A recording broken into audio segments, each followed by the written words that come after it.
السلام علیکم۔ آج ہم کنکر ناول پڑھیں گے بائے عمیرہ احمد۔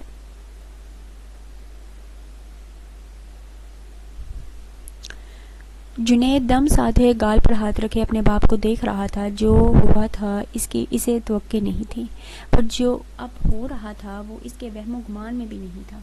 اس کا باپ بچوں کی طرح دھارے مار مار کر روتے ہوئے بس ایک ہی جملہ دہرائی جا رہا تھا، فرا کو کبھی مت مارنا، کبھی مت مارنا۔ پھر اس کا باپ اچانک اٹھ کر کمرے سے نکل گیا۔ اب تک وہی بلا سر پر سوار ہے، اب بھی صرف اسی کا خیال آتا ہے۔ اس نے اچانک اپنی ماں کی بڑبڑاہٹ سنی۔ ایک عجیب پنڈورا باکس تھا جو اس کے سامنے آ گیا تھا۔ نہ وہ ماں کی بڑبڑاہٹ سمجھ پایا تھا، نہ باپ کی کیفیت۔ دونوں رد عمل اس کے لیے حیران کن تھے، اور شاید صرف اس کے لیے ہی نہیں، وہاں موجود ہر شخص اپنی اپنی جگہ پر اسی کیفیت میں تھا۔ بیشتر اس کے کہ وہ اپنی ماں سے کچھ پوچھتا۔ وہ کمرے سے نکل گئیں۔ اب ڈرائنگ روم میں وہ اور فرا اور اس کے دونوں بہنیں رہ گئی تھیں۔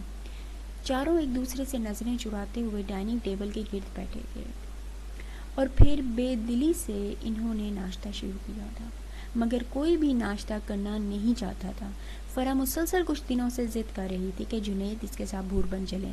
اس کی کچھ کزن سیر و تفریح کے لیے اپنے اپنے شوہروں کے ساتھ وہاں جا رہی تھیں، اور وہ بھی یہ چاہتی تھی کہ جنید بھی اس کے ساتھ چلے، لیکن جنید نہ تو خود بھوربن جانا چاہتا تھا اور نہ ہی اسے بھیجنا چاہتا تھا، اور روز روز کی اس بحث و تکرار نے اس وقت ایک سنگین شکل اختیار کر گئی، جب آج ناشتے کی میز پر فرا نے اچانک ہی پھر وہی بحث شروع کر دی۔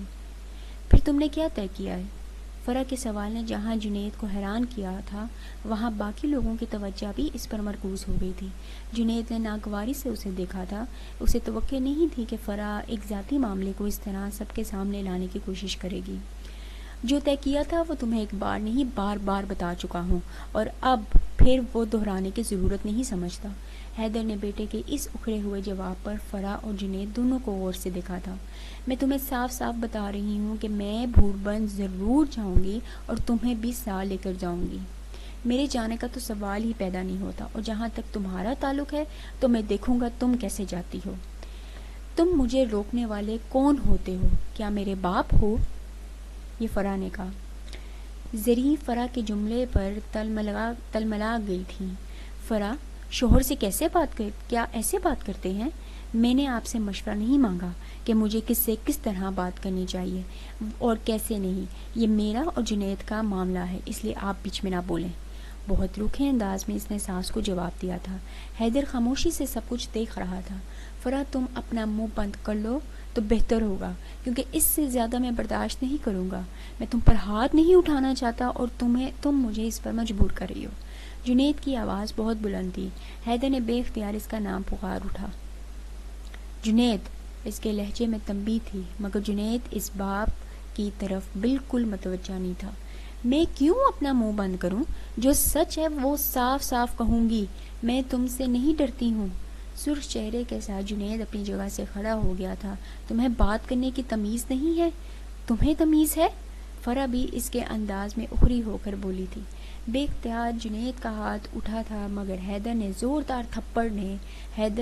زوردار تھپڑ نے اس کے ہاتھ کو گرا دیا تھا۔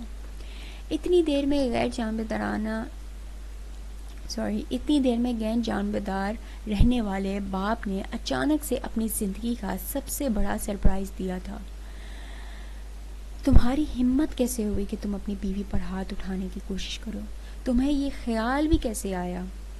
وہ سکتے کے عالم میں باپ کو چلاتے ہوئے دیکھ رہا تھا۔ پھر اچانک حیدر نے ڈائننگ ٹیبل پر سر رکھ کر رونا شروع کر دیا تھا، اور اچانک وہ اسی انداز میں تقریباً بھاگتے ہوئے کمرے سے نکل گیا تھا۔ آج میں جو کر رہی ہوں وہ سب کو برا لگ رہا ہے، تمہیں، لوگوں کو، ہر ایک کو، لیکن یاد رکھنا ایک وقت ایسا آئے گا جب تم خود اس سب کو روکو گے۔ جب تم نے کیا تم دیکھ لینا، جو تم نے کیا تم دیکھ لینا۔ ہاں، آج تمہاری آخری پیش گوئی بھی پوری ہو گئی۔ کمرہ لاک کیے، سر ہاتھوں میں تھامے وہ پھوٹ کر رو رہا تھا۔ تم کیا سوچتی ہو میں تمہارے بغیر مر جاؤں گا؟ تمہاری جدائی کا ماتم کرتا پھروں گا یا رہوں گا؟ 28 سال پہلے اس نے کسی سے کہا تھا۔ اب نہیں روگے، کبھی نہ کبھی تو روگے، ایک آواز اس کے کانوں میں گونجی تھی، سارا۔ اب تو مجھے وہ کیا کہنا چاہ رہا تھا وہ خود بھی نہیں جانتا تھا۔ وہ ایک ڈیفرنٹ سائڈ آ گئی ہے۔ سارا، تم ایسے کرو، ذرا گھوم پھر کر گھر دیکھو، ہم بس تھوڑی دیر میں آ جائیں گے۔ آج عالیہ وغیرہ بھی گھر میں نہیں، ورنہ وہی تمہیں کمپنی دیتی، چچی ندیمہ کی بہن نگت نے اسے کہا تھا۔ اس دن وہ چچی ندیمہ کی طرف آئی تھی۔ اس وقت وہ اپنی بڑی بہن کے گھر جانے کے لیے تیار ہو رہی تھیں اور انہوں نے اصرار کر کے سارا کو بھی ساتھ لے لیا، لیکن نگت کے گھر پہنچتے ہی ندیمہ کا ارادہ نگت کے ہمسایوں کے گھر جانے کا ہو گیا تھا، جنہوں نے اپنے لان میں نئی آبشار بنوائی تھی، اور چچی ندیمہ کو اس قسم کی چیزوں میں پہلے ہی بہت دلچسپی تھی۔ اب میں آپ کے ساتھ مزید کسی اگلے گھر نہیں جاؤں گی، آپ خود ہی ہو آئیں۔ سارا نے ندیمہ چچی کے کہنے سے پہلے ہی انکار کر دیا تھا۔ پھر ندیمہ کی بہن نگت نے اسے گھر دیکھنے کے لیے کہا تھا، اور خود وہ دونوں نگت کے ہمسایوں کے گھر چلے گئی تھیں۔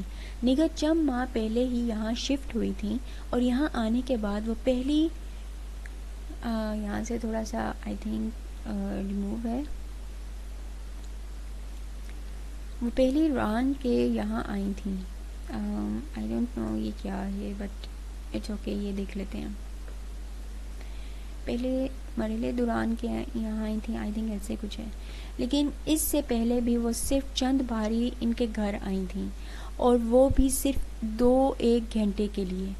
کچھ دیر تک کولڈ ڈرنک کے سپ لیتے ہوئے وہ غیر دلچسپی سے ڈرائنگ روم کا جائزہ لیتی رہی، اور پھر گلاس رکھ کے وہ ڈرائنگ روم سے باہر آ گئی۔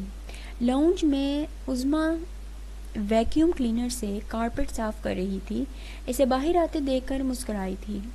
میں ذرا گھر دیکھ رہی ہوں، اس نے جیسے اپنے باہر آنے کی وضاحت بتائی تھی،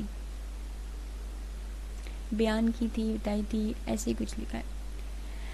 ہاں جی ضرور دیکھیں، یہ ادھر والا دروازہ راہداری کا ہے، سارے بیڈ رومز ادھر ہی ہیں، اور راہداری ان کے آخر میں دروازہ لان میں کھلتا ہے۔ اس نے ہاتھ کے اشارے سے اس کی رہنمائی کرتے ہوئے کہا تھا۔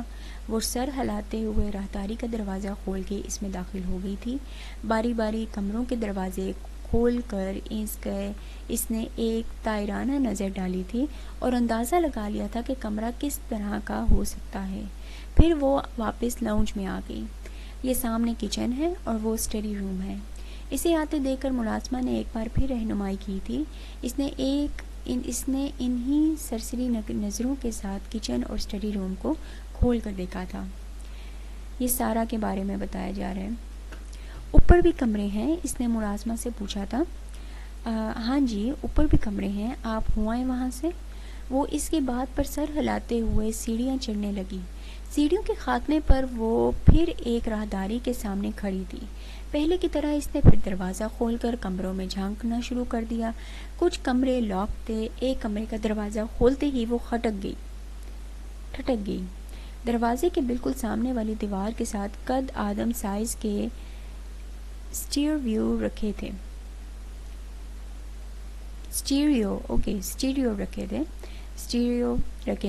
وہ بڑی دلچسپی کے ساتھ اس نیم تاریک کمرے میں آئی تھی۔ کھڑکی کے پردے کھینچ کر اس نے اسٹیریو کو آن کرنے کی کوشش کی تھی، اور وہ اپنی اس کوشش میں چند لمحوں میں ہی کامیاب ہو گئی تھی۔ کمرہ اچانک ایلوس پرسلے کی آواز سے گونج اٹھا تھا۔ اس نے فوراً والیوم کم کیا تھا۔ کمرے میں بلند ہونے والے میوزک نے اوندے لیٹے حیدر کو بیدار کر دیا تھا۔ آنکھیں کھول کر سیدھا ہوتے ہوئے اس نے کچھ دیر تک اس شور کو سمجھنے کی کوشش کی، اور پھر وہ اٹھ کر بیڈ پر بیٹھ گیا۔ اس نے اسٹیریو پر جھکی ہوئی لڑکی کو سائڈ سے دیکھا۔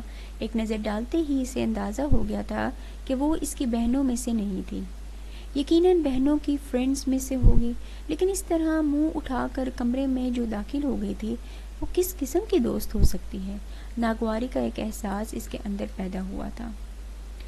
آپ کون ہیں اور یہاں کیا کر رہی ہیں؟ اس نے بیڈ سے اٹھتے ہوئے بلند آواز میں پوچھا تھا۔ سارا اس کی آواز پر چونک گئی تھی۔ اس نے پہلی بار کمرے کا جائزہ لیا تھا، اور دائیں طرف دیکھتے ہی ایک لمحے کے لیے اس کا سانس رک گیا تھا۔ بلیک جینس میں ملبوس ایک لڑکا سفید شرٹ پہنتے ہوئے اسے بڑی بے برہمی سے دیکھ رہا تھا۔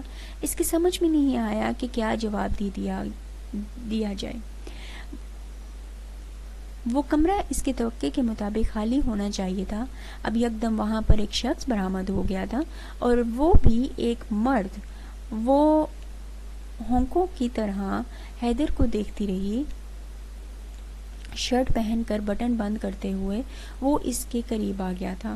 اس جھٹکے اس نے اسٹیریو کو بند کیا اور پھر اسی اکھڑے ہوئے انداز میں کہا، میں نے آپ سے کچھ پوچھا تھا۔ مجھے نہیں پتا تھا کہ یہاں کوئی ہے، سارا نے اپنی گھبراہٹ پر قابو پا کر بالآخر کہا۔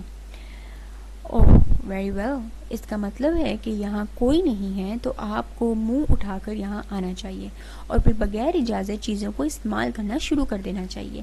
آپ گیسٹ ہو تو آپ کو آرام سے وہیں بیٹھنا چاہیے جہاں آپ کو بٹھایا جائے، یہ نہیں کہ منہ اٹھا کر کمروں میں پھرنا شروع کر دیں۔ کسی لحاظ اور مروت کے بغیر بڑے کڑوے لہجے میں اس نے سارا سے کہا تھا، سوری۔ کسی وضاحت کے بغیر ایک لفظ کہہ کر وہ دروازے کی جانب بڑھ گئی، اور جو کسی لمبی چوڑی وضاحت کا منتظر تھا کچھ حیران ہوا تھا۔ ویسے آپ ہیں کون؟ دروازے کے قریب پہنچ کر وہ اس کی آواز پر واپس مڑی تھی۔ ایک گیسٹ ہوں، بڑے پرسکون انداز میں یہ جملہ ادا کر کے وہ دروازہ کھول کر باہر آ گئی۔ پھر تیزی سے سیڑھیاں اتر کر وہ نیچے آ گئی اور واپس ڈائننگ روم میں جانے کے بجائے باہر پورچ پر نکل آئی۔ وہ اس کے پیچھے ہی لاؤنج میں آیا تھا۔ اب آپس کا غصہ بڑی حد تک ختم ہو گیا تھا۔ یہ جو ابھی نیچے آئی تھیں یہ کون ہے؟ اس نے لاؤنج میں آتے ہی ملازمہ سے پوچھا تھا، جو ابھی تک کارپٹ کو صاف کرنے میں مصروف تھی۔ پتہ نہیں جی، یہ باجی ندیمہ کے ساتھ آئی ہیں، شاید ان کی بھتیجی ہیں۔ خالہ ندیمہ آئی ہیں؟ ہاں جی، تو کہاں ہیں وہ؟ وہ تو جی بیگم صاحبہ کے ساتھ اصغر صاحب کے گھر گئی ہیں، ابھی تھوڑی دیر میں آ جائیں گی۔ اور تم نے انہیں گھر میں گھومنے پر لگا دیا؟ اس نے ملازمہ کو جھڑکتے ہوئے کہا تھا۔ نہیں جی، میں نے تو انہیں پھرنے کے لیے نہیں کہا، وہ تو بیگم صاحبہ کہہ کر گئیں۔ انہوں نے مجھے کہا تھا کہ میں ان کو گھر دکھاؤں، مگر میں کام میں مصروف تھی، اس لیے وہ خود ہی گھر دیکھنے لگیں۔ وہ ملازمہ کے بات پر کچھ شرمندہ ہوا تھا۔ اب کہاں ہیں وہ؟ ڈرائنگ روم میں؟ نہیں، وہ تو باہر نکل گئی ہیں۔ ملازمہ کے جواب پر وہ ہارن پیٹتے ہوئے لاؤنج کا دروازہ کھول کر باہر نکل آیا۔ سارا پورچ میں ٹہل رہی تھی، اسے دیکھ کر رک گئی۔